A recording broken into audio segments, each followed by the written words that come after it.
നമുക്ക് പ്രാർത്ഥിക്കാം. സ്നേഹമായ ദൈവമേ, അവിടുത്തെ സ്നേഹത്താൽ ഞങ്ങളെ നിറയ്ക്കണം. ആ സ്നേഹത്തിൽ ജീവിപ്പാനും പ്രവർത്തിപ്പാനും മറ്റുള്ളവരുമായി ജീവിതം പങ്കിടുവാനും ഞങ്ങൾക്ക് കൃപ നൽകണം. നിൻ്റെ സ്നേഹത്തിൻ്റെ പ്രേരണയിൽ നിൻ്റെ മക്കളായ ജനങ്ങളെ സ്നേഹിപ്പാൻ, ആ സ്നേഹത്തിൻ്റെ സന്തോഷവും സമാധാനവും ആശ്വസിപ്പാൻ അനുഭവിപ്പാനും ഞങ്ങൾക്ക് നീ ഇന്ന് കൃപ ചെയ്യണമേ. ഞാൻ ഇരുന്നു കൊണ്ടാണ് സംസാരിക്കുന്നതെന്ന് പറയുന്നതിൻ്റെ കാരണം പുറകിൽ നിൽക്കുന്നവർക്ക് അറിയത്തില്ല ഞാൻ ഇരിക്കുകയാണോ നിൽക്കുകയാണോ. ഇത് എന്നെ ഇരുത്താനുള്ള സുവിശേഷ സംഘത്തിൻ്റെ ശ്രമമല്ല. എന്നാൽ 3 കാരണങ്ങൾ ഇതിങ്ങനെ. ഒന്ന്, ഞാൻ എഴുന്നേറ്റ് നിന്നിരുന്ന സംസാരിക്കുകയാണെങ്കിൽ പ്രസംഗമാണെന്ന് വിചാരിച്ച് നിങ്ങൾ ഉറങ്ങും. ഇത് സംഭാഷണമെന്ന് വിചാരിച്ച് കേൾക്കും. 2, യഹൂദ റബിമാരും ഭാരതീയ ഋഷിമാരും ഇരുന്നു കൊണ്ടാണ് പഠിപ്പിച്ചുകൊണ്ടിരുന്നത്. 3, എൻ്റെ ഡോക്ടർ എന്നോട് പറഞ്ഞിട്ടുണ്ട്, തിരുമേൽ നിന്നുകൊണ്ട് പ്രസംഗിക്കുകയാണെങ്കിൽ അവസാനിക്കുന്നതിന് മുമ്പ് പെട്ടിയിലാക്കേണ്ടി വന്നേക്കും എന്ന് പറഞ്ഞു.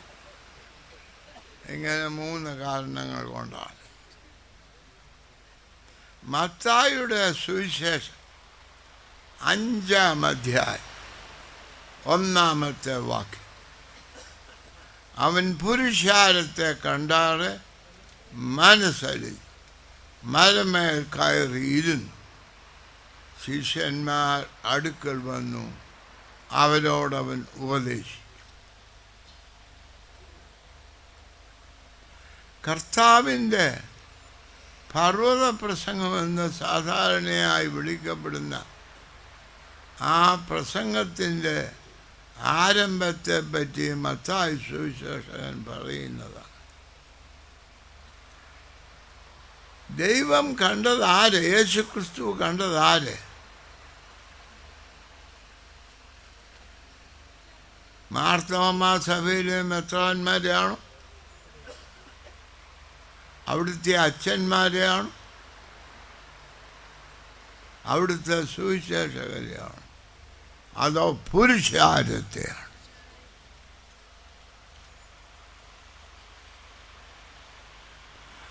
നമ്മൾ കാണുന്നതാര്? നമുക്ക് ആവശ്യമുള്ളവർ.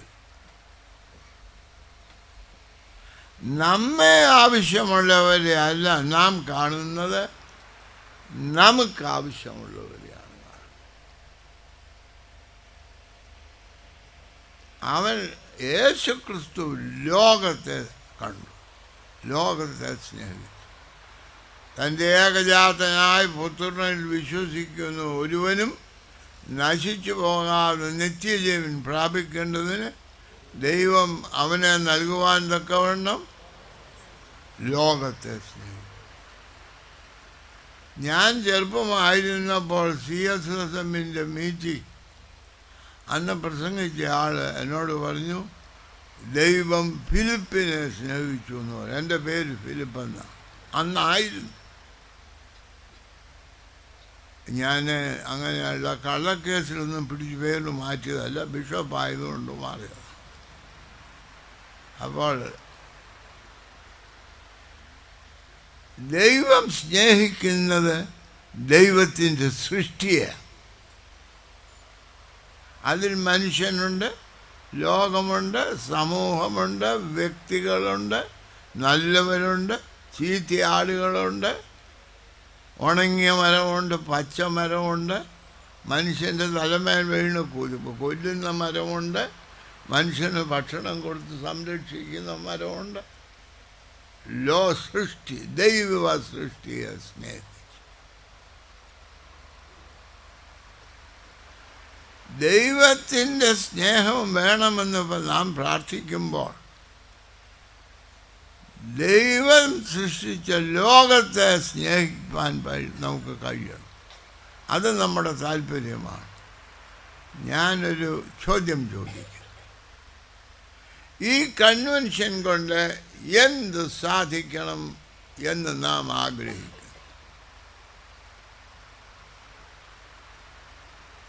നിങ്ങളുടെ ഇതിപ്പോൾ ഒരു കടലാസും പെൻസിലും ഞാൻ തരാൻ പോകുന്നില്ല, എന്നാൽ തന്നാൽ നിങ്ങളതിലെന്തെഴുതും?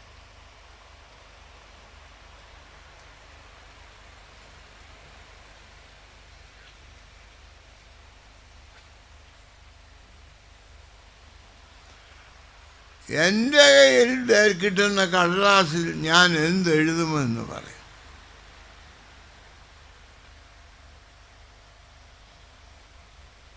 ദൈവമായ കർത്താവേ,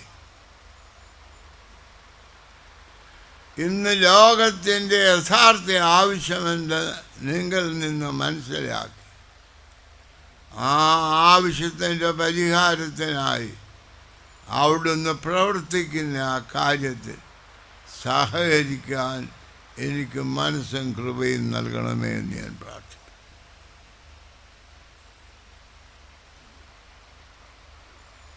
എൻ്റെ ആവശ്യം ഞാനല്ല, ദൈവമാണ് നിശ്ചയിക്കുന്നത്.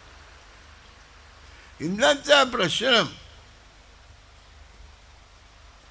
നമ്മൾ നിശ്ചയിച്ചിട്ട് ദൈവത്തെ പ്രേരിപ്പിക്കുകയാണ് അത് നടപ്പിലാക്കാൻ. ജോലി ചെയ്യാൻ നമുക്ക് കഴിയില്ല. ദൈവം നിശ്ചയിച്ച കാര്യം ഞാൻ നടപ്പിലാക്കുകയാണോ? ഞാൻ മനസ്സിൽ കണ്ടത് ദൈവത്തെ കൊണ്ട് നടത്തിപ്പിക്കുക. നമ്മുടെ അത്താനാശോസ് തിരുമേനി ഇപ്പോൾ ഇവിടെ ആർക്കെല്ലാം വേണ്ടി പ്രാർത്ഥിച്ചു. എനിക്ക് തോന്നുന്ന ഒരു 3-4 ആശുപത്രി വരുന്ന ആഴ്ച മുതൽ രോഗികളില്ലാതാവും. തിരുമേനിമാർ മാറി മാറി പ്രാർത്ഥിക്കുന്നുണ്ട്. അതായത് ഒരാളുടെ കേട്ടില്ലേ മറ്റേ പേരും കേൾക്കും.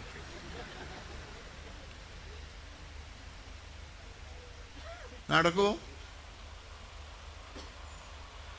എൻ്റെ പ്രാർത്ഥന കൊണ്ട് ദൈവത്തിൻ്റെ മനസ്സ് മാറും.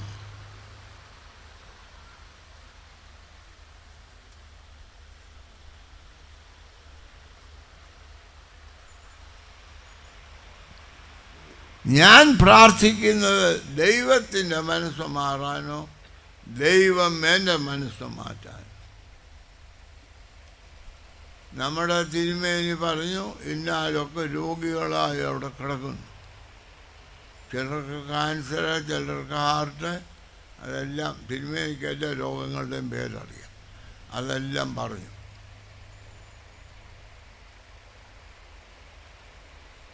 അത് നീ അവരെ സൗഖ്യമാക്കണം.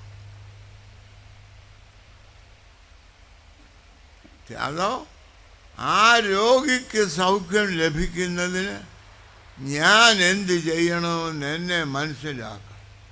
മാരാമൺ കൺവെൻഷൻ എന്ത് ചെയ്യണമെന്ന് ഞങ്ങളെ മനസ്സിലാക്കണം. അതാണോ ഇന്നത്തെ രാവിലത്തെ പ്രാർത്ഥന? ഈ രോഗികളെ പറ്റി ഒരു മനസ്സരിവ് ഇവിടെ ഇരിക്കുന്ന എത്ര പേർക്കുണ്ട്?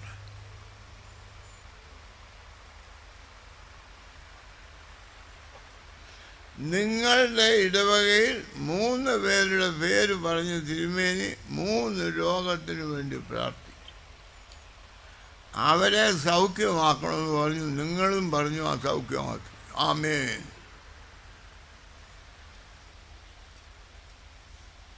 ഈ ആമേൻ എന്ന് പറയുന്നത് എന്തിനാന്ന് ചോദിച്ചാൽ പ്രസംഗം നിർത്തുക അല്ല, പ്രാർത്ഥന നിർത്തുക എന്നുള്ളതാണ്.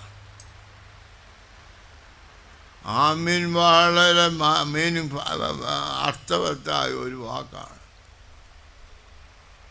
അതിൽ പറയുന്നത് ഞാൻ ഇതിൻ്റെ സാധ്യതയ്ക്ക് എന്നെ സമർപ്പിക്കും. ആ രോഗിയുടെ സൗഖ്യത്തിൽ. ഞാൻ ഒരു കാര്യം ചോദിക്കാം. നിങ്ങൾ കേട്ടു, നിങ്ങളുടെ ഇടവകയിലെ 2 ആളുകളുടെ രോഗത്തെപ്പറ്റി തിരുമേനി പറഞ്ഞു. നിങ്ങൾ തിരിച്ചു ചെല്ലുമ്പോൾ ആ രോഗികളെ ഒന്ന് സന്ദർശിക്കുമ്പോൾ അവർക്കെന്താണ് ആവശ്യമെന്ന് പറഞ്ഞ് അതിൻ്റെ പരിഹാരത്തിന് നിങ്ങളുടെ ഇടവക പ്രവർത്തിക്കുന്നു. അതൊന്നും ചെയ്യാതെ ആമീൻ എന്ന് പറഞ്ഞ് ദൈവം എത്ര ആമീൻ കേട്ട ആളാ. അതുകൊണ്ട് കളിപ്പിക്കാൻ മുക്കുമെന്ന് എനിക്കറിയാൻ വയ്യ. ഞാനങ്ങനെ അവിടെ പോയി അറിഞ്ഞിട്ടില്ല. ആമീൻ ദൈവത്തെ കളിപ്പിക്കാനല്ല, നിന്നെ രൂപാന്തരപ്പെടുത്താൻ.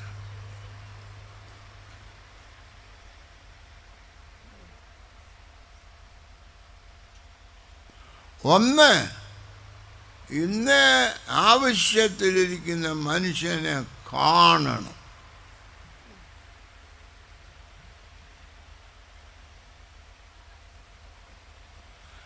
ആവശ്യമില്ലാത്തവരെയും അനാവശ്യക്കാരെയും നാം കണ്ടുകൊണ്ടിരിക്കുക.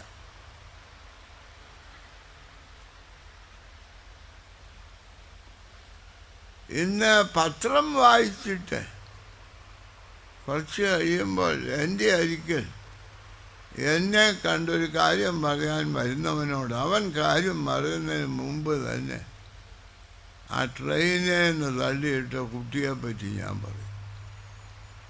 അവനെ പറ്റി അയ്യോ കഷ്ടമായിപ്പോയി, അധപ്പതനമാണ്, എന്തോ ചെയ്യാനാണ്. അത് സംബന്ധിച്ചൊക്കെ ഈ പ്രസംഗം നല്ലൊരു പ്രസംഗം പറയാൻ എനിക്കറിയാം. അത് കേൾക്കേണ്ടി വരെ എൻ്റെ വീട്ടിൽ വന്നാൽ മതി, പറയാം. പോകാൻ കുറച്ച് സമയമെടുക്കും. എന്നാൽ ഞാൻ എന്താണ് ചെയ്യേണ്ടത്, നമ്മൾ എന്താണെന്ന് ചെയ്യേണ്ടതെന്ന് ആലോചിക്കുക. ആ കൈ ഒടിഞ്ഞു അവൻ്റെ ദോഷത്തെ പറ്റി ഒരു പ്രസംഗം പറയും. അവനേക്കാൾ കഷ്ടമല്ലേ ഇങ്ങനെ, അത് തെറ്റാണ്, അനീതിയാണ്, ദോഷമാണെന്ന് അറിഞ്ഞിട്ടും ഒന്നും ചെയ്യാതിരിക്കുന്ന നമ്മൾ. ഞാൻ ഗൗരവമായി ചോദിക്കുകയാണ്, എനിക്കവൻ്റെ പേരറിഞ്ഞുകൂടാ. അവനാണോ ഇന്ന് മാരാമൺ കൺവെൻഷനിൽ പ്രസംഗിക്കുന്ന തിരുമേനിയാണോ കൂടുതൽ പാകം?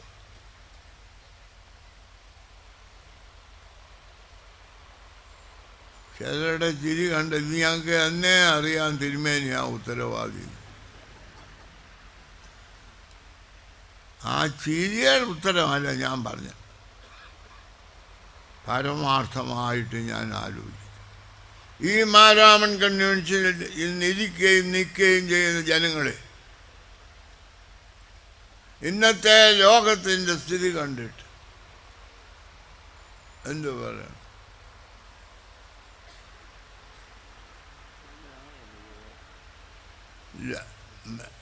നമുക്ക് ആശുപത്രികളാണോ കള്ള് ഷാപ്പാണോ കൂടുതൽ?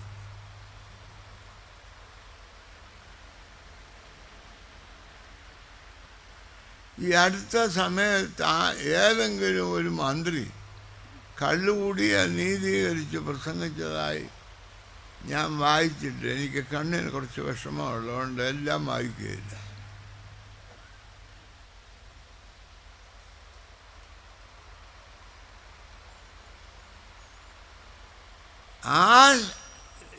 ആസ്പത്രിയിലെ രോഗങ്ങളിൽ 60% രോഗമെങ്കിലും ഈ വിൽക്കുന്ന കള്ളിൽ നിന്ന് കുടിച്ചതിൻ്റെ ഫലമായി ഉണ്ടാകുന്നതാണ്.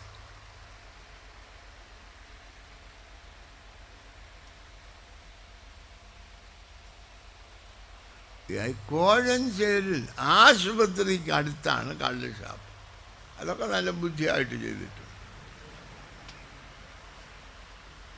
ആ കള്ള് കൊടുക്കുന്ന ഒരു സ്ഥലമാണ്.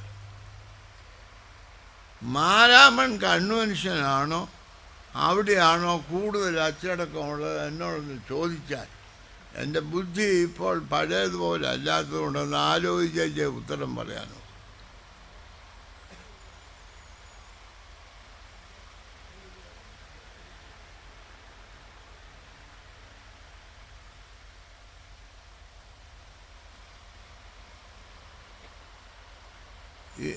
ഞാൻ ഈ സ്ഥിതിയൊക്കെ കണ്ട് നമുക്ക് മനസ്സലിയുന്നുണ്ടോ? നല്ല ശമരിയാക്കാരൻ്റെ കഥയിൽ പറയുന്നത് പോലെ അച്ഛന്മാരെന്ന് പറഞ്ഞാൽ ഏതാപത്തും കണ്ടിട്ട് ഒരു ഭാവഭേദവും ഇല്ലാതെ പോകത്തക്കവണ്ണം സ്വഭാവദാർഢ്യമുള്ള ആളുകളാണ്.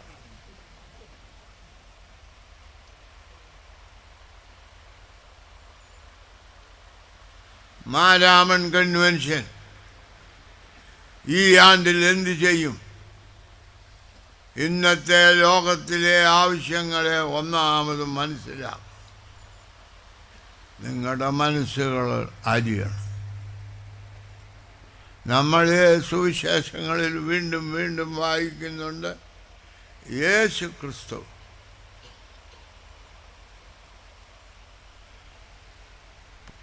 രോഗികളെ കണ്ടു, പുരുഷാരത്തെ കണ്ടു, മനസ്സലിഞ്ഞു.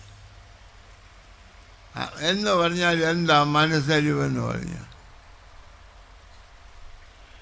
ആ പോകുന്ന പോക്കിന് അവന് 2 ചക്രം കൊടുത്തേച്ച് പോകുന്നതാണോ മനസ്സലിവ്? ഞാൻ മുമ്പ് ഇവിടെ പറഞ്ഞതാണ്. എൻ്റെ ഇവിടെ എല്ലാം പറഞ്ഞതല്ലാതെ പുതിയതൊന്നും എനിക്കറിയാൻ വയ്യ. 90 വയസ്സായില്ലേ.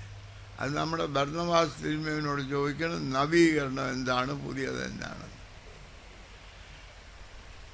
എൻ്റെ അടുത്തൊരു കണ്ണുപൊട്ടി സ്ത്രീയുണ്ട്. എനിക്ക് വളരെ പരിചയമാണ്.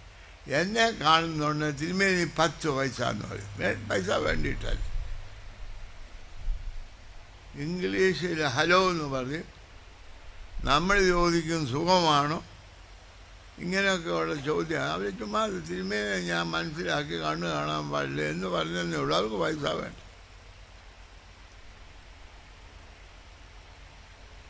അവരോട് ഞാൻ പറഞ്ഞു, വല്യമ്മേ, വല്യമ്മയ്ക്ക് എന്നെ അറിയാമല്ലോ, എനിക്ക് അപ്പനില്ല, അമ്മയില്ല, സഹോദരന്മാർ ഉണ്ടായിരുന്നു, മരിച്ചുപോയി. പെങ്ങന്മാരുണ്ട്, ഒരാളിന് വേണ്ടവരെല്ലാം അറിയത്തില്ല, മറ്റേ ആളിനെല്ലാം അറിയാവുന്നതുകൊണ്ടുള്ള കഷ്ടതയും എനിക്കുണ്ട്.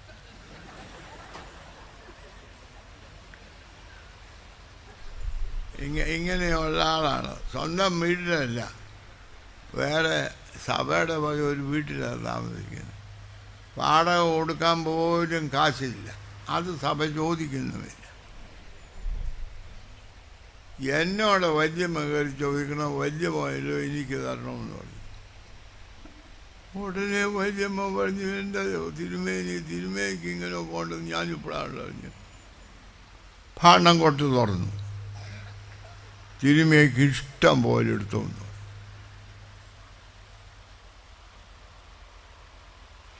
ദൈവത്തിൻ്റെ മനസ്സ് ആ കണ്ണുപൊട്ടി ഭിക്ഷക്കാരി വല്യമ്മയ്ക്കോ ഇപ്പോൾ വേണ്ടതും വേണ്ടാത്തതും പ്രസംഗിച്ചോട് നടക്കുന്ന ക്രിസോസ്റ്റം മെത്രാജ്.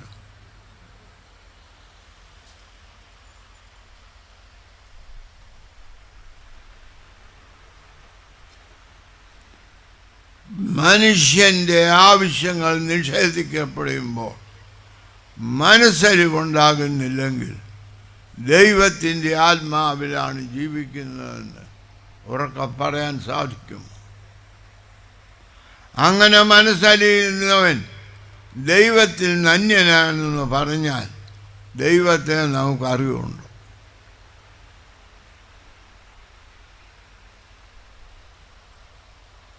അവൻ മലമേൽ കയറി, മനസ്സലിഞ്ഞവൻ മലമേൽ കയറി. അതായത് ഇതിൻ്റെ അകത്ത് കിടന്ന് ഉരുളി കളങ്ങാനില്ല. ഇതിനേക്കാൾ ഉന്നതമായ ചില അനുഭവങ്ങളിലേക്ക് പ്രവേശിക്കും. ആ ഉന്നതങ്ങളിലെ അനുഭവം നമുക്കില്ലാത്തത് കൊണ്ടാണ് ഈ HIV-യും ഈ കണ്ണുപൊട്ടവും ഇതെല്ലാം. ഇന്ന് ആശുപത്രിയിൽ വരുന്ന അനേക രോഗികളെ നേരത്തെ സഹായിക്കാമായിരുന്നു.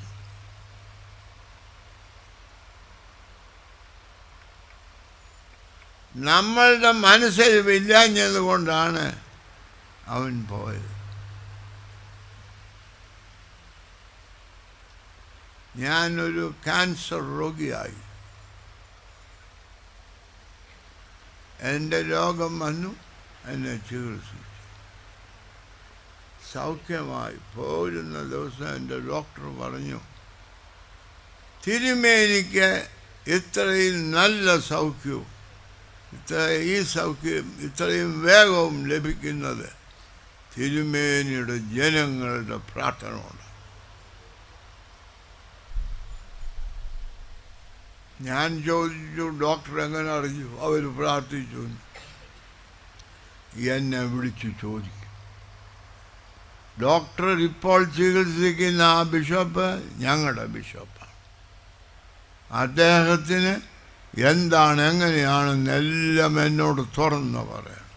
ആ ആളുകളുടെ സ്നേഹം. ഞാൻ വെല്ലൂർ ആശുപത്രിയിൽ രോഗിയായി കിടക്കുമ്പോൾ നിങ്ങളുടെ മനസ്സറിഞ്ഞു. ഇന്ന് നിങ്ങൾക്ക് ഉറക്കം വരവ് ഞാൻ പ്രസംഗിക്കുന്നതിൻ്റെ കാരണം ആ പ്രാർത്ഥന കൊണ്ടാണ്. അല്ല, എന്നെ കുറ്റം പറയരുത്. നിങ്ങൾ അങ്ങനെ പ്രാർത്ഥിച്ചില്ലായിരുന്നു ഞാൻ ഒരു പ്രസംഗവും പിന്നെ പറയുകയില്ല.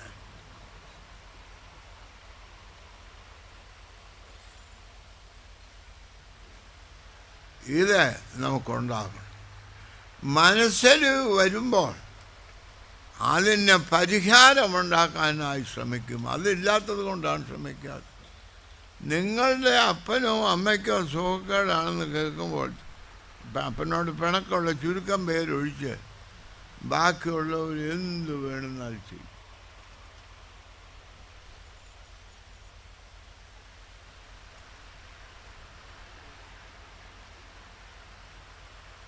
ഇവിടെ നിന്നുള്ള എല്ലാ ആളുകളും, ഞാനൊരു രോഗിയെ, ഒരു വീടില്ലാത്തവനെ, ഒരു സഹായമില്ലാത്തവനെ, ഭക്ഷണമില്ലാത്തവനെ സഹായിക്കുമെന്ന് പറഞ്ഞാൽ കേരള ഫൈനാൻസ് മിനിസ്റ്റർ തോമസ് ഐസക്കിൻ്റെ ആ ബഡ്ജറ്റിനേക്കാളും വലിയ ഒരു ബഡ്ജറ്റ് പ്രസംഗമായി.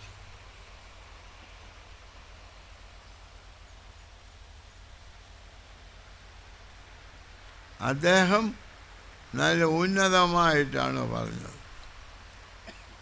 അദ്ദേഹം പറഞ്ഞു, സെൻട്രൽ ജയിലിൽ കിടക്കുന്ന ആ കള്ളൻ്റെ മകന് 10,000, മുത്തൂറ്റുകാരുടെ ഈയിടെ കല്യാണം കഴിച്ച ആ മകന് 10,000.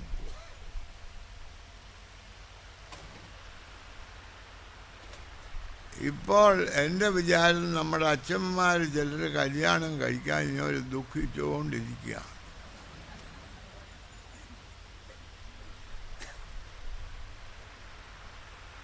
അതിനേക്കാൾ വലിയ ബഡ്ജറ്റാണ് ഈ മാരാമൺ കൺവെൻഷൻ ഈ ദിവസം ലോകത്തിന് അവതരിപ്പിക്കുന്നത്. അദ്ദേഹം കേരളത്തിൻ്റെ ബഡ്ജറ്റ് അവതരിപ്പിച്ചെങ്കിൽ നാം ലോകത്തിൻ്റെ ബഡ്ജറ്റ് അവതരിപ്പിക്കുന്നു.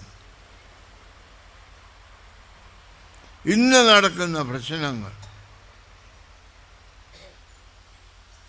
നമുക്ക് കേരള ഗവൺമെൻറ്റിനോട് പറയണം, നിങ്ങൾ ഈ കല്ലുകുടിയന്മാരെ കണ്ടൊന്ന് മനസ്സഴിയാണ്.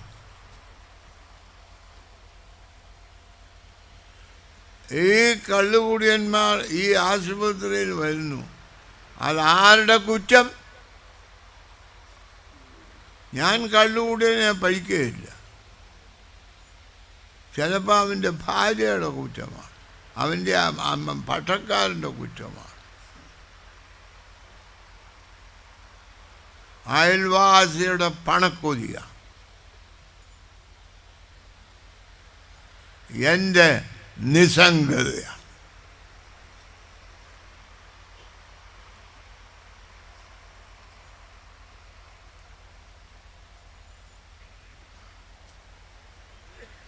നമുക്ക് ഇന്നത്തെ ഇതിൽ നിന്ന് കുറച്ചുകൂടെ ഉയരങ്ങൾ.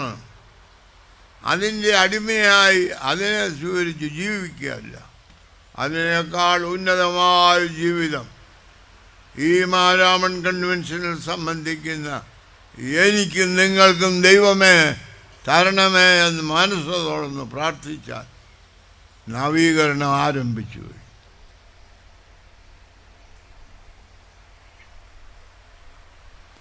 നമ്മൾ സുറിയാനിയിൽ നിന്ന് മലയാളത്തിലോട്ട് ചൊല്ലിയപ്പോൾ നവീകരണമാണെന്ന് പറയും. അങ്ങനെയാണ് ഹിന്ദി ചൊല്ലിയപ്പോഴും നവീകരണമാണ്, കന്നഡ ചൊല്ലിയപ്പോഴും നവീകരണമാണ്. ഭാഷയല്ല നവീകരണം, മനുഷ്യന് അവൻ്റെ ആവശ്യമനുസരിച്ച് ഇടപെടുന്നതാണ് നവീകരണം.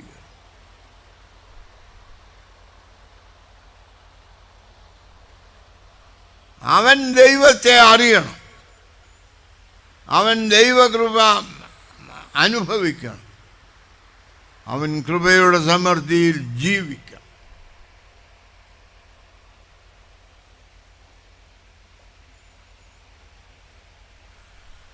മനസ്സലിഞ്ഞിട്ട് എന്ത് ചെയ്ത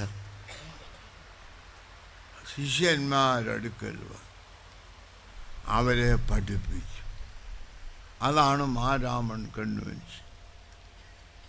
ഈ കൺവെൻഷൻ ഇവിടെ കൂടിയിരിക്കുന്നത് എന്തിന്?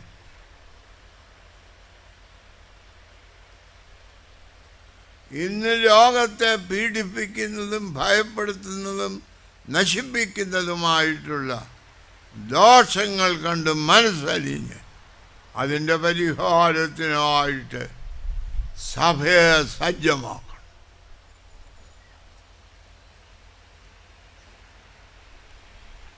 നമ്മൾ ഗവൺമെൻറ്റിനോട് പറയും നിങ്ങൾ കള്ളു കുടിക്കരുത്. EMS നമ്പൂതിരിപ്പാട് മുഖ്യമന്ത്രി ആയിരുന്നപ്പോൾ ഈ കള്ളുകുടിയെ പറ്റിയുള്ള ചില ക്രമീകരണങ്ങൾ പറയാൻ മറ്റു ചിലരോടുകൂടെ ഞാനും പോയിരുന്നു. അദ്ദേഹം സമർത്ഥനാണ്. അദ്ദേഹം പറഞ്ഞു, ഇവിടെ കള്ളുകൂടി നിർത്തുന്നതിന് ചെത്തുന്നവർ പണങ്ങും, വിൽക്കുന്നവർ പണങ്ങും, കുടിക്കുന്നവർ പണങ്ങും, അതുകൊണ്ട് ആദായം ഉണ്ടാകുന്നവർ പണങ്ങും, എല്ലാം ചെയ്യും. ഞാൻ നിങ്ങൾക്കൊരു ബുദ്ധി വെച്ച് തരാം. അദ്ദേഹം പറയാം, ബുദ്ധി നിങ്ങൾ ക്രിസ്ത്യാനികളെല്ലാം കള്ളുകൂടി നിർത്താമോ? ബാക്കി ഞാൻ ഏറ്റു. ലോകത്തിലെല്ലാം 1.5 മണിക്കൂറിനും പ്രസംഗിച്ച് പഠിച്ച ബിഷോപ്പന്മാരുണ്ടല്ലോ, നാക്കെടുക്കാൻ വയ്യ, അതിങ്ങ് പോകുന്നു.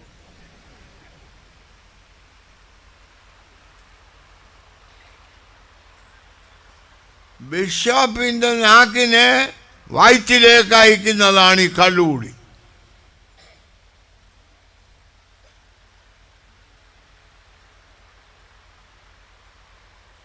ഞാൻ കള്ളുകൂടിയെ മാത്രമല്ല പറയും, ഭവനമില്ലാത്ത എത്ര ആളുകളുണ്ട്.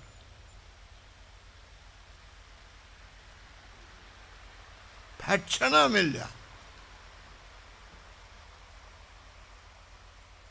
ഞാനിപ്പോൾ ഇവിടെ ക്ഷേമ എന്നുള്ള ഒരു സംഘടനയുടെ പേരിൽ ഞാനും കൂടെ ചേർന്നല്ല, ഞാനല്ല, എല്ലാവർക്കും വീട്, എല്ലാവർക്കും BEPLകാർക്ക് എല്ലാവർക്കും ഭക്ഷണം, എല്ലാവർക്കും വിദ്യാഭ്യാസം, എല്ലാവർക്കും ചികിത്സ, എല്ലാവരും കൃഷി ചെയ്ത് ആദായമുണ്ട്.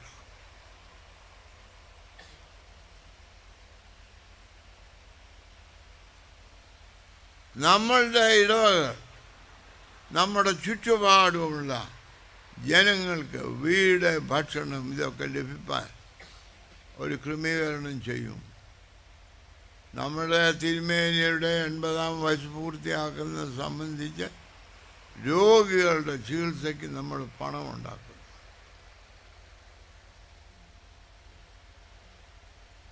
ഞാൻ ആ തീരുമാനം സംബന്ധിച്ച് ഒരു ചെറിയ ചോദ്യം ചോദിക്കാം. എനിക്ക് ഇപ്പോൾ കേൾവിയും കുറവാണ്, കാഴ്ചയും കുറവാണ്. അതുകൊണ്ട് എഴുതിയതാണോ വായിക്കുന്നതെന്ന് അറിയാൻ വയ്യ, പറഞ്ഞതാണോ കേൾക്കുന്നതെന്ന് അറിയാൻ വയ്യ.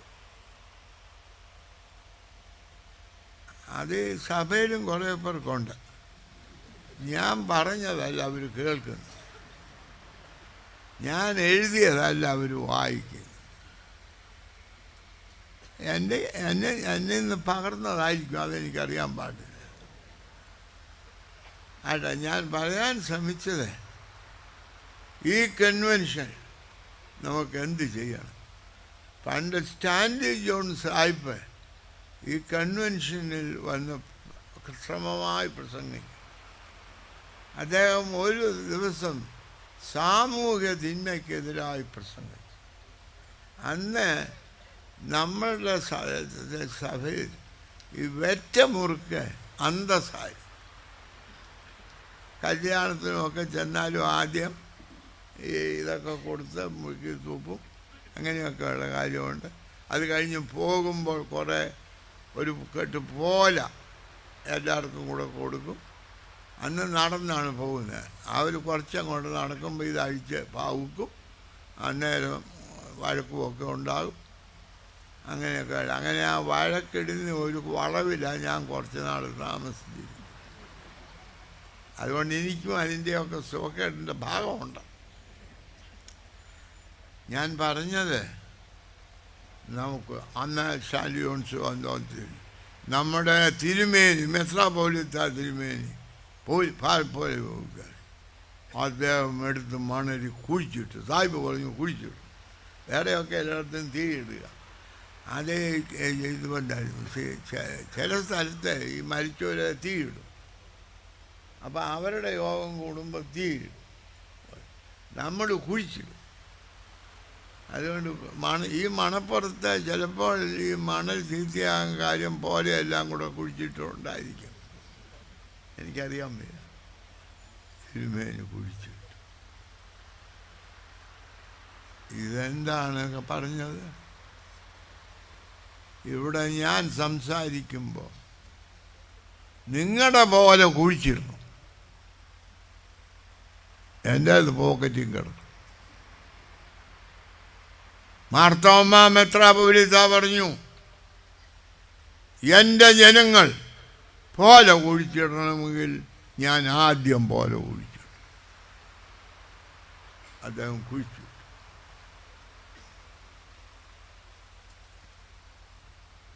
ഇന്ന് തിരുമേനിമാരും അച്ഛന്മാരും സുവിശേഷകരും എനിക്ക് നിങ്ങളോട് പറയാനുള്ളത്, ഈ നവീകരിക്കപ്പെട്ട പല പോലക്കഷണങ്ങൾ നിങ്ങളുടെ ഇരിപ്പുണ്ട്. മനുഷ്യത്വമില്ലായ്മ, ശുചീകരണ ചുറ്റുപാടുകളെ പറ്റി ഒരു ശുചീകരണ ബോധമില്ലായ്മ.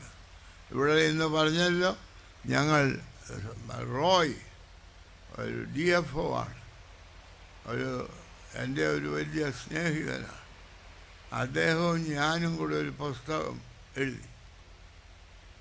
ഞാൻ ഹൈസ്കൂളിൽ പഠിക്കുമ്പോൾ ഞങ്ങളുടെ ഒരു പ്യൂണുണ്ട്, അങ്ങനെ പറയും, നമ്മുടെ ഹെഡ് മാസ്റ്റർക്കും എനിക്കും കൂടെ 5203 രൂപ ശമ്പളമാണ്, അവന് 15 രൂപയുള്ളൂ ശമ്പളം എന്ന് പറഞ്ഞ പോലാണ് റോയും ഞാനും കൂടെ പുസ്തകം എഴുതിയെന്ന് പറയുന്നത്.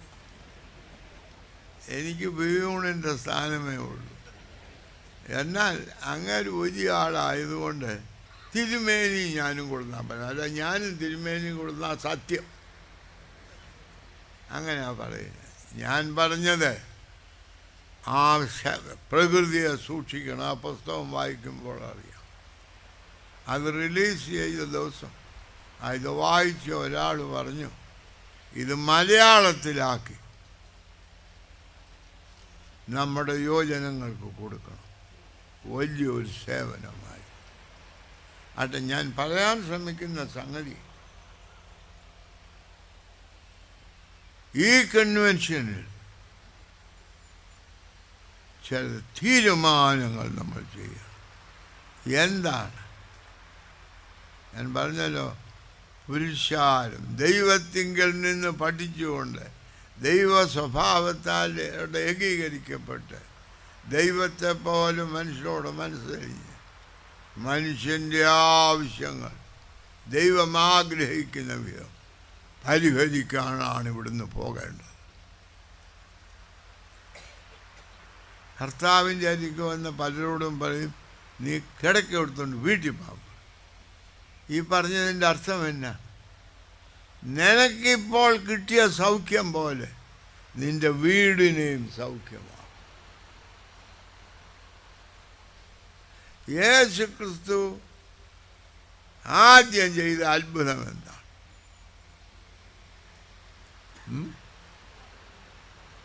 വെള്ളം വീഞ്ഞാണ്. ഇതറിയാവുന്ന ഞാനാണ് നിങ്ങളോട് പറഞ്ഞ വീഞ്ഞ് കുടിക്കരുത്. വെള്ളം കുടിക്കാതെ വെള്ളം വീഞ്ഞാക്കി കുടിക്കുന്ന ആളാണ് യേശു ക്രിസ്തു. അല്ല, അതിനെപ്പറ്റി പിന്നെ ഞാൻ പറയാം. എന്നാൽ വലിയ ആവശ്യം മനുഷ്യൻ്റേത് പരിഹരിച്ചു.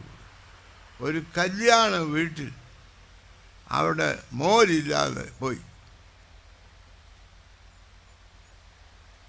നമുക്കറിയാം, ഞാൻ എൻ്റെ ഈ സുവിശേഷം നല്ല പുസ്തകമാണ്, വായിക്കണം.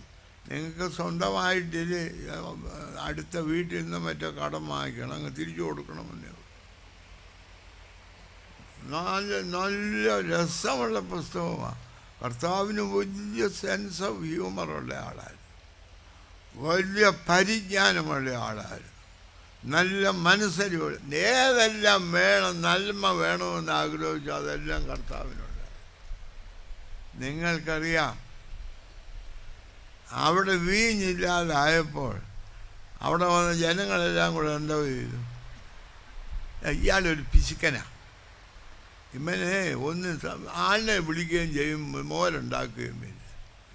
വിളിച്ചവനെ വിളിക്കുന്ന അന്തസ് വേണ്ടേ, അവന് സുബോധം വേണ്ടേ, 5 രൂപ ലാഭിക്കാൻ പോയി. ഇപ്പം എന്തെന്നാണെങ്കിൽ ഇങ്ങനെ പറഞ്ഞുകൊണ്ട് അവിടെ ഇരിക്കുക, അല്ലാതെ അവിടുന്ന് പോവുകയില്ല. അവിടുന്ന് പോയായിരുന്നു പിന്നെ വേറെ വീഞ്ഞു വേണ്ടായിരുന്നു, അവൻ പോവുകയില്ല, അവിടെ ഇരിക്കും ഇങ്ങനെ പറഞ്ഞുകൊണ്ട്.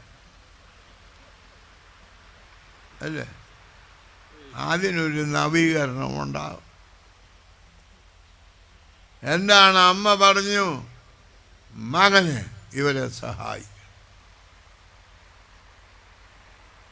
ഞാനായിരുന്നു അമ്മയെങ്കിൽ ഞാൻ പറഞ്ഞതിന്, മോനെ ഒരു കാര്യം ഞാൻ പറയാം, ഇവിടെ വീഞ്ഞു തീർന്നു, ഇനി എന്തെല്ലാം വേണം നിന്നെ ഇവിടിട്ട് ഓടിക്കും. നീയെ ഓടാൻ മറ്റാരും ഇപ്പോൾ ഓടുമോ? ഇവരൊക്കെ നല്ല ഷർട്ടും ഒക്കെ ഉള്ളവരാ, നിനക്ക് ബെന്യനേ ഉള്ളു, അതുകൊണ്ട് നിന്നെ ഇട്ട് ഓടിക്കും. നീ നേരത്തെ വീട്ടിൽ പോയിക്കോ, ഊണ് കിട്ടുകയല്ലോ, ഇവിടെയും ഇല്ല, പിന്നെ അതുകൊണ്ട് എന്നാ കുഴപ്പം, വീട്ടിൽ പോയിക്കോ എന്ന് പറഞ്ഞു. കന്യമറിയാം എന്തു പറഞ്ഞു? മകനെ ഇപ്പോൾ വലിയൊരു വിഷമതയിലായി ഞാൻ പരിഹരിക്കും. അപ്പോൾ യേശു ക്രിസ്തു ഞങ്ങൾ അച്ഛന്മാരെ പോരാ, എല്ലാവരും നന്മ ചെയ്യണമെന്ന് പറഞ്ഞു. അപ്പം പറഞ്ഞു, എന്നെ കൊണ്ടൊക്കെ വരുമെന്ന്. അമ്മ എൻ്റെ കയ്യിലൊന്നുമില്ല, ഒന്നുമില്ല. എന്നോട് പറഞ്ഞു, എൻ്റെ നാഴിക വന്നിട്ട്. നിങ്ങൾ വിചാരിക്കും അച്ഛന്മാർ ഇതൊക്കെ ദൈവീക വഴികളെ പിന്തുടരുകയല്ലേ?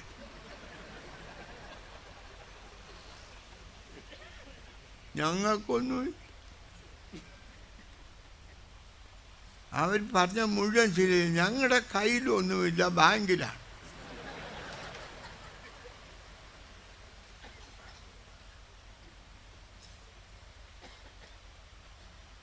അമ്മ എന്തു പറഞ്ഞു? കർത്താവിൻ്റെ നാഴിക എൻ്റെ ആവശ്യം. എൻ്റെ ആവശ്യം കർത്താവിൻ്റെ നാഴികയാണ്. എൻ്റെ ആവശ്യം അച്ഛന്മാരുടെയും മെത്രാച്ചന്മാരുടെയും പ്രവർത്തന സമയമാണ്. എൻ്റെ ആവശ്യം ബെഞ്ചാലിരിക്കുന്നവരുടെ ആവശ്യം. നിങ്ങൾ ബെഞ്ചിൽ വന്നിരുന്നപ്പോൾ ഞങ്ങളോട് പറഞ്ഞത് ഇവരെല്ലാം സഹായിക്കാനുള്ള കാശ് ഞങ്ങളുടെ ഉണ്ടെന്ന് പറയും. അതാണ് അവിടെ കയറി ഇരുന്നത് അറിയിക്കാൻ. അതിന് നന്ദി പറയും.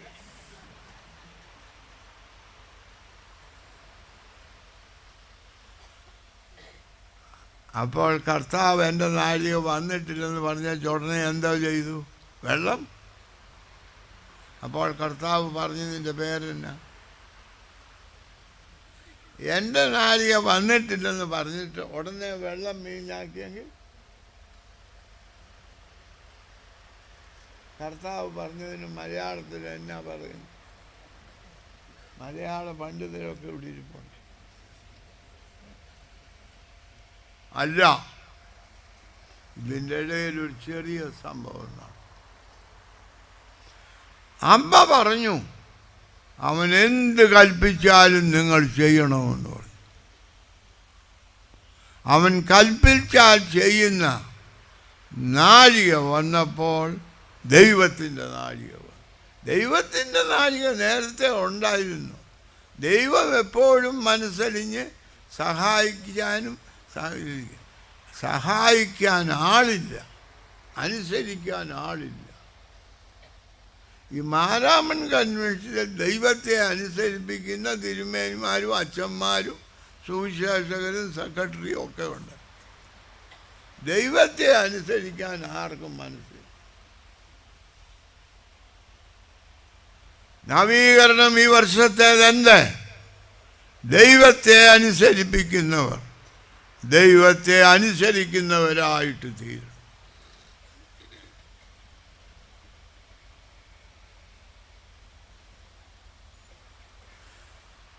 ഞാൻ ഒരു ചോദ്യം ചോദിക്കും.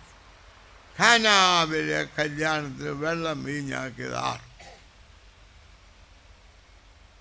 പറയാം. വെള്ളം വീഞ്ഞാക്കിയത് ആർ? ഈ പാട്ട് പാടിയപ്പോൾ കൈകൊട്ടിയ പുള്ളിയൊക്കെ ഒന്ന് പറയും. ഇപ്പോൾ ആരാണ്?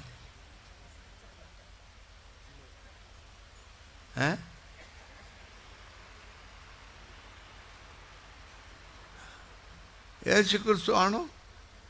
അല്ല. എന്താ യേശു ക്രിസ്തു എന്നാ? വെള്ളം കോരിയതാരാ? കൊണ്ടുപോയതാരാ? കൊടുത്തതാരാ? കാലാവിലെ കല്യാണത്തിന് ആ വേലക്കാർ വെള്ളം വീഞ്ഞാക്കി യേശു ക്രിസ്തു നോക്കിക്കൊണ്ട് വന്നു.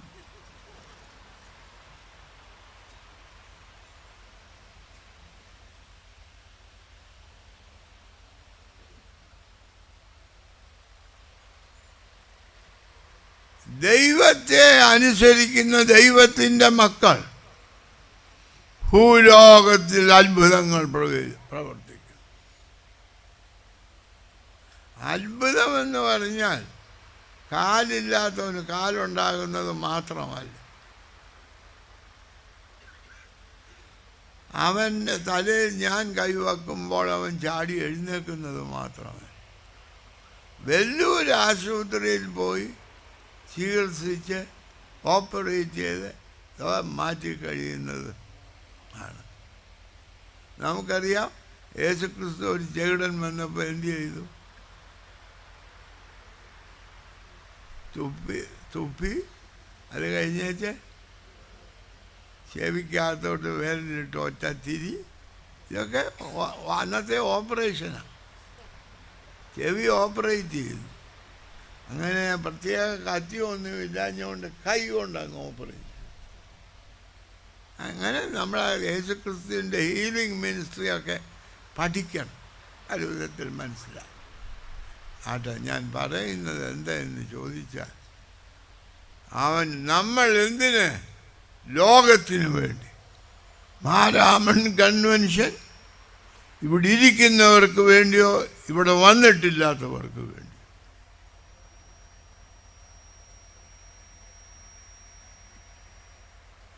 ഇവിടെ ഇരിക്കുന്നവർ വന്നിട്ടില്ലാത്തവരുടെ അടുക്കിലേക്ക് പോകണം. ഈ വർഷത്തെ കോൺഫറൻസ് അല്ലെങ്കിൽ കൺവെൻഷന് ഒരു ചിന്താ വിഷയമുണ്ട് എന്ന് പറയും. അത് എന്നാ? നിൻ്റെ സഹോദരൻ എവിടെ? നീ എവിടെ? അതിൻ്റെ ഉത്തരം ഞാൻ വളരെ എളുപ്പമായി പറയാം. എൻ്റെ സഹോദരൻ അവിടെ, ഞാനിവിടെ.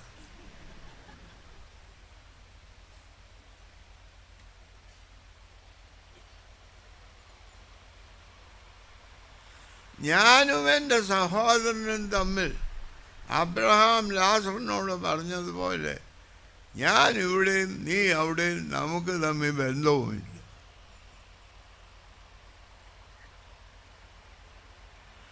അബ്രഹാമിൻ്റെ മടിയിലിരിക്കുന്ന ലാസർ ഒരു തുള്ളി വെള്ളത്തിന് വേണ്ടി കഷ്ടപ്പെടുന്ന അവൻ്റെ അരികിലേക്ക് ഒരു കുടം വെള്ളവുമായി ചാടുന്ന അതിനാണ് നവീകരണം എന്ന് പറയുന്നത്. അല്ലാതെ അബ്രഹാമിൻ്റെ മടിയിൽ കയറി ഇരിക്കുക, ആ മടിയിലൊക്കെ പുഷ്പം ഇടുക, അതൊന്നുമല്ല. ആ ഒരു കുടം വെള്ളവുമായി ഒരു തുള്ളി വെള്ളം ചോദിച്ചവനോട് ഒരു കുടം വെള്ളവുമായി താഴേക്ക് ചാടും. ഇതൊരു എൻ്റെ ആശയമല്ല, ചാടിയ ഒരാൾ, ആളാണ് യേശു ക്രിസ്തു.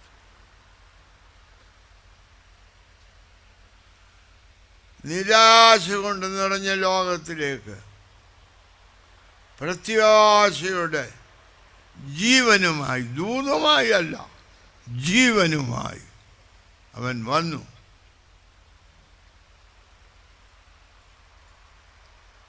മനുഷ്യനായി ജനിക്കാൻ വന്നവൻ മൃഗങ്ങളോടുകൂടെ ജനിച്ചു.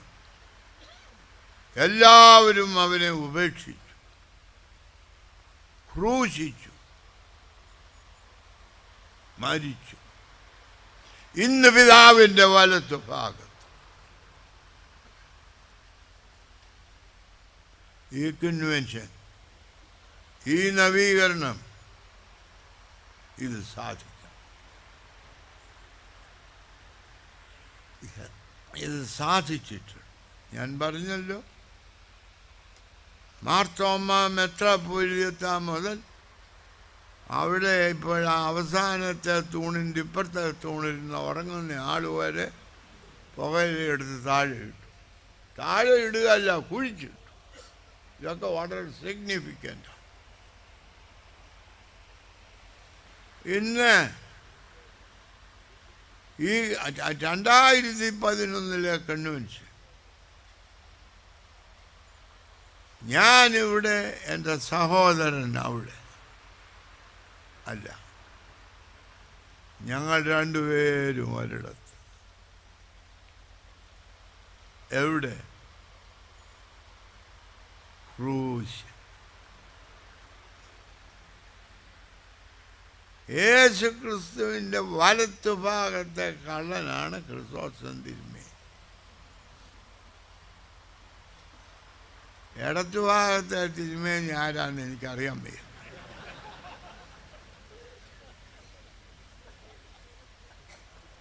ഞാനിത് പറയുന്നത് എന്തെന്ന് ചോദിച്ചാൽ, ദൈവത്തിൻ്റെ മക്കളെന്ന് പറയുന്ന നമ്മൾ ദൈവത്തിൻ്റെ സ്വഭാവത്തിൽ നിന്ന് എത്രയോ അന്യമായിരിക്കുന്നു. എന്നെ കണ്ടവൻ ദൈവത്തെ കണ്ടു എന്ന് പറഞ്ഞു. എന്നെ കണ്ടവൻ ദൈവത്തെ ഒഴിച്ച് മറ്റെല്ലാം കണ്ടിരിക്കും എന്നാ ഇപ്പം പറയണ്ടേ.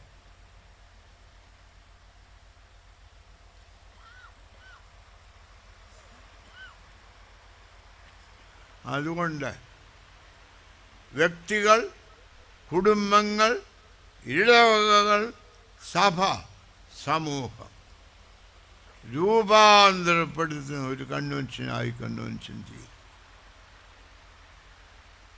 നമ്മുടെ അച്ഛൻ എന്നോട് പറഞ്ഞായിരുന്നു, സെക്രട്ടറി അച്ഛൻ, ശനിയാഴ്ചയോ വെള്ളിയാഴ്ച അങ്ങാണ്ട് പ്രസംഗിക്കണം. ഞാൻ പറഞ്ഞു എന്നെക്കൊണ്ട് സാധ്യമല്ലെന്ന് പറഞ്ഞു, ഇത്രയും വലിയൊരു ക്രൗഡിനോട്. അപ്പോൾ അച്ഛൻ പറഞ്ഞു, ഞാൻ പറഞ്ഞു തിങ്കളാഴ്ചയോ ചൊവ്വാഴ്ചയോ പ്രസംഗിക്കും. അന്നേരം അച്ഛൻ പറഞ്ഞു ചൊവ്വാഴ്ച ആട്ടെ. ഇപ്പോഴാണ് എനിക്ക് മനസ്സിലായി, എനിക്ക് അച്ഛൻ്റെ അത്രയും സൂത്രം അറിയാൻ. ഇന്ന് നബിദിനമാണ്, അവധിയാണ്. അപ്പോൾ ആട് വരും. അച്ഛൻ്റെ മനസ്സിൽ ഇരുന്നത് ഈ തിരുമേനി വയസ്സനായി, വലിയ സംസാരശേഷിയില്ല, അതുകൊണ്ട് അങ്ങേരെ നമുക്കൊന്ന് കളിയാക്കി വിട്ട് ഇനിയും വരുന്നാണ്ടി പ്രസംഗിക്കാൻ മര്യാദ അതൊക്കെ മനസ്സിൽ കണ്ടുകൊണ്ട് ചെയ്തതാണ്. അത് നല്ല അവിടെ അച്ഛൻ എന്നാൽ ഞാനാണ് നബിദിനമെന്ന് ഞാൻ ഓർത്ത്. അത് നിങ്ങളിവിടെ വന്നു. എനിക്കൊരു വലിയ കാര്യം പറയാനുണ്ടായിരുന്നു. അത് ഞാൻ പറയാനില്ല. കാരണം കർത്താവ് പറഞ്ഞിട്ടുണ്ട്, ചെറിയ ആട്ടിൻകൂട്ടമേ ഭയപ്പെടരുത്, രാജ്യം നിങ്ങൾക്ക് വരാൻ പ്രസാദമായി. ഈ മാരാമൺ കൺവെൻഷൻ ചരിത്രത്തിൽ ചരിത്രം സൃഷ്ടിക്കുന്ന ഒരു വലിയ കൺവെൻഷനാണ്.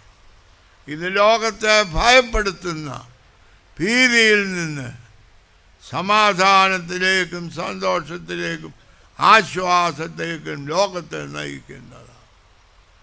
ലോകത്തിൽ മനുഷ്യൻ്റെയും സമൂഹത്തിൻ്റെയും കണ്ട് തിരിച്ചറിഞ്ഞ് മനസ്സലിഞ്ഞ് ആ ഇല്ലാത്ത സ്ഥലത്ത് രുചിയേറിയ വീഞ്ഞു കൊടുക്കുന്നവരായിട്ട് നമ്മൾ തീരണം.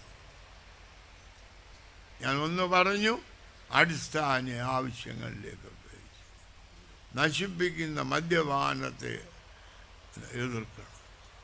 ഒരു കാര്യം കൂടെ പറയാം, ഇന്ന് നബിദിനമാണ്.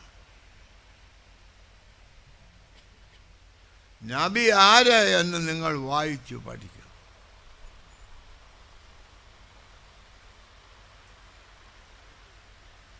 ഞാൻ പറയും, ശ്രീകൃഷ്ണ ഭഗവാൻ, അദ്ദേഹത്തെ പറ്റി ഒരു കഥയുണ്ട്. അദ്ദേഹത്തിൻ്റെ അമ്മ വെണ്ണ ഉറിയിൽ വെച്ച് ഇദ്ദേഹം ചാടി അത് പിടിച്ചപ്പോൾ ഈ വെണ്ണ കഴിച്ച കുഞ്ഞായതുകൊണ്ട് അത് ഈ ഉറിയെ തൂങ്ങിയപ്പോൾ ഉറി അങ്ങ് പൊട്ടിപ്പോയി. താഴെ വന്ന് താഴെ ഇരുന്ന് നല്ല സുഖമായി കഴിച്ചു. അപ്പോൾ അമ്മ കയറി വന്നു. അമ്മ ചോദിച്ചു, നീ എന്നാടായി ചെയ്യുന്നതെന്ന് ചോദിച്ചു. വെണ്ണ തിന്നുന്നു. എടാ, അത് ഞാൻ ഉറിയ വെച്ചിരുന്ന ആൾ നീ എങ്ങനെ പറ്റി? ഉടനെ പറഞ്ഞു, അമ്മ അതാ അമ്മ പഠിക്കേണ്ടത്, വെണ്ണ ഉറി വെക്കാനല്ല മക്കൾക്ക് കൊടുക്കാനാണ്.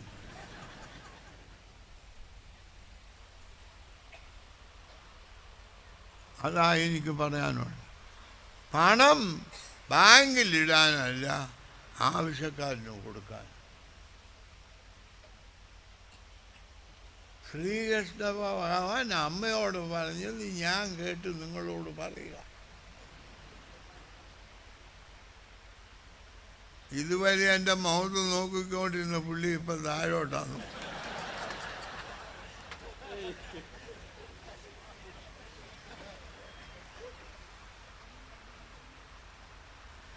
ഞാൻ ഒരാളിൻ്റെ അരിക്കൽ പണം പിരിക്കാൻ പോയി. ഞാൻ വലിയ പണം പിരിവുകാരനാണ്.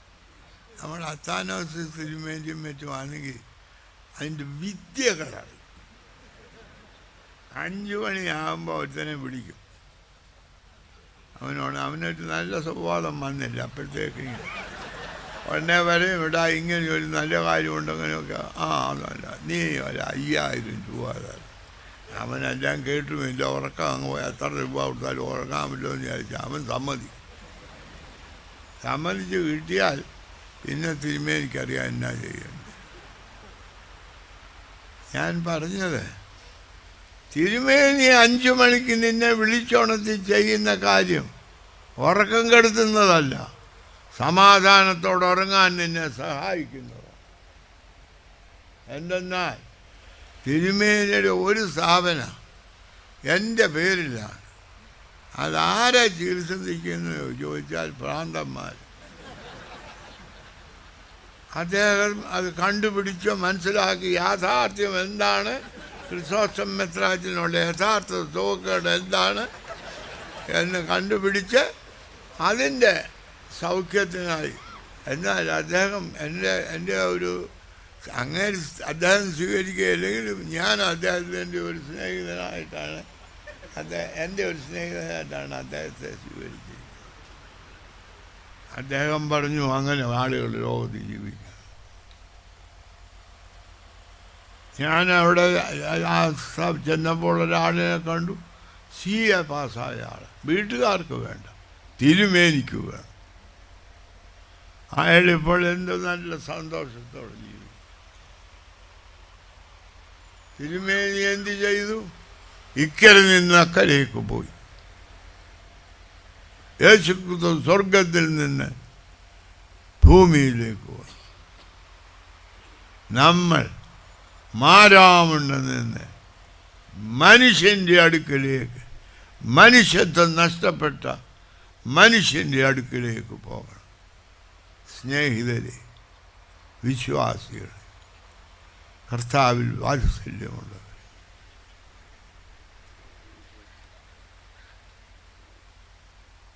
ഞാൻ പറഞ്ഞത് നിങ്ങൾ കേട്ടു. നിങ്ങളെക്കാൾ ഞാൻ ഒട്ടും യോഗ്യന. നിങ്ങൾ ചിലർ എന്നേക്കാൾ വളരെ ദൈവത്തിന് പ്രിയമുള്ള മക്കളാണ്. എന്നാൽ നമ്മൾ രണ്ടുപേരും ആകേണ്ടതുപോലെ ആയിട്ട് നമുക്ക് അവിടെ പറയാം, കർത്താവിൻ്റെ അരികിൽ ഒരുത്തൻ വന്ന് ചോദിച്ചു, നിത്യജീവനെ അവകാശമാക്കാൻ എന്ത് ചെയ്യണം? കർത്താവ് പറഞ്ഞു, നീ ദൈവത്തെ സ്നേഹിക്കണം, അയൽക്കാരനെ സ്നേഹിക്കണം. അവൻ പറഞ്ഞു, ദൈവത്തെ സ്നേഹിക്കണം, അയൽക്കാരൻ എന്ത് ചെയ്യും? അയൽക്കാരൻ നഷ്ടപ്പെട്ടതായ ജനം നമ്മുടെ ചുറ്റുപാടും ജീവിക്കുമ്പോൾ നമ്മുടെ അയൽക്കാരനെ കണ്ടെത്തുന്നതിന്, അയൽക്കാരന് നാം ഒന്നിച്ച് ഒരയൽക്കൂട്ടം സൃഷ്ടിക്കുന്നതിനും ഈ മാരാമൺ കൺവെൻഷൻ അനുഗ്രഹമായി തീരട്ടെ, നമുക്ക് സഹായിക്കട്ടെ എന്നുള്ള പ്രാർത്ഥനയോടുകൂടി ഞാൻ എൻ്റെ വാക്കുകളെ അവസാനിപ്പിച്ചു. നമ്മുടെ തോഴിയൂർ സഭയുടെ മെത്രാപ്പൊലീത്ത തിരുമേനി പ്രാർത്ഥിച്ച് ആശീർവാദം പറയുന്നു.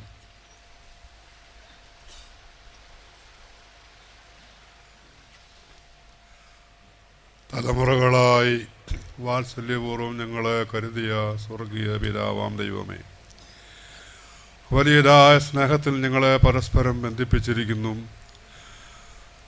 ഈ ഭൂമിയിൽ ഞങ്ങളായിരിക്കുന്നത് ദൈവത്തിനുള്ളതായ സ്നേഹവും ദൈവം ഞങ്ങളോടുള്ളതായ കരുതലുമാകുന്നു. കർത്താവെ, ഈ വലിയതായ മഹായോഗത്തെ ഓർത്ത് ഞങ്ങൾ അങ്ങയെ സ്തുതിക്കുന്നു. ഇന്ന് ഞങ്ങൾക്ക് ലഭിച്ചതായ ദൈവിക വചനത്തെ ഓർത്ത്, ചിന്തകളെ ഓർത്ത് ഞങ്ങൾ അങ്ങയെ വാഴ്ത്തുന്നു. ഞങ്ങളോട് വചനം സംസാരിച്ചതായ അഭിവന്യ വലിയ മെത്രാപ്പൊലീത്ത തിരുമേനിക്ക് വേണ്ടി ഞങ്ങൾ അങ്ങയോട് അപേക്ഷിക്കുന്നു. ഇനിയും കൂടുതൽ ശക്തിയും കൂടുതൽ ആയുസ്സോടുകൂടെയും ഞങ്ങൾക്ക് വേണ്ടി, ഞങ്ങളുടെ ആവശ്യങ്ങൾക്ക് വേണ്ടി പ്രാർത്ഥിച്ചും നിങ്ങൾക്ക് വേണ്ടി ഉദ്ബോധിപ്പിച്ചും കൊണ്ട് മുന്നോട്ട് പോകുവാൻ ആവശ്യമായ ശക്തിയും ദർശനവും ആരോഗ്യവും അഭിവന്യ വലിയ മെത്രാപ്പൊലീത്ത തിരുമേനിക്ക് നൽകണമേ എന്ന് പ്രത്യേകിച്ച് യാചിക്കുന്നു. മലങ്കര മാർത്തോമാ സുറിയാനി സഭയ്ക്ക് വേണ്ടി പ്രാർത്ഥിക്കുന്നു. അതിൻ്റെ എല്ലാ മേലധ്യക്ഷന്മാർക്ക് വേണ്ടിയും പ്രാർത്ഥിക്കുന്നു. എല്ലാ ഇടയന്മാർക്ക് വേണ്ടിയും പ്രാർത്ഥിക്കുന്നു. എല്ലാ സുവിശേഷ പ്രവർത്തനങ്ങളിൽ മുഴുകിയിരിക്കുന്നവർക്ക് വേണ്ടിയും പ്രാർത്ഥിക്കുന്നു. ദൈവസ്നേഹത്താൽ പരസ്പരം ബന്ധിക്കപ്പെട്ടവരായിട്ട് ലോകത്തിൻ്റെ മധ്യേ ക്രിസ്തുവിൻ്റെ സാക്ഷികളായിട്ട് ഞങ്ങൾ മുന്നോട്ട് പോകുവാൻ നീ ഞങ്ങളെല്ലാവരെയും വാഴ്ത്തേണമേ, അനുഗ്രഹിക്കണമേ. വചന കേൾവിക്കായിട്ട് കടന്നു വന്നിട്ടുള്ള എല്ലാ പ്രിയപ്പെട്ടവരെയും അവരുടെ ഹൃദയങ്ങളെ അവിടുന്ന് ഒരുക്കി ശുദ്ധീകരിച്ച് കേട്ടതായ വചനത്തിനനുസരിച്ചുകൊണ്ട് മുന്നോട്ട് പോകുവാനും കൂടുതൽ ഫലം കായ്ച്ച് ദൈവത്തിൻ്റെ സാക്ഷികളായിട്ട് വളരുവാനും ഞങ്ങളെല്ലാവരെയും സഹായിക്കണമേ എന്ന് ഞങ്ങൾക്ക് വേണ്ടി ക്രൂശിൽ മരിച്ച് ഉയർത്തെഴുന്നേറ്റ മശിഹാ മൂലം ചോദിക്കുന്നു. കൃപയോടെ കേൾക്കണമേ. പിതാവാം ദൈവത്തിൻ്റെ സ്നേഹവും ഏകജാതനാം പുത്രൻ്റെ കൃപയും പരിശുദ്ധ റൂഹായുടെ സംബന്ധവും സഹവാസവും നാം എല്ലാവരോടുകൂടെയും പ്രത്യേകാൽ നാം കേട്ട വചനങ്ങളോടും പ്രാർത്ഥിച്ച വിഷയങ്ങളോടുകൂടെയും ഇപ്പോഴും എല്ലായ്പ്പോഴും എന്നേക്കും ഇരിക്കുമാറാകട്ടെ. ആമേൻ.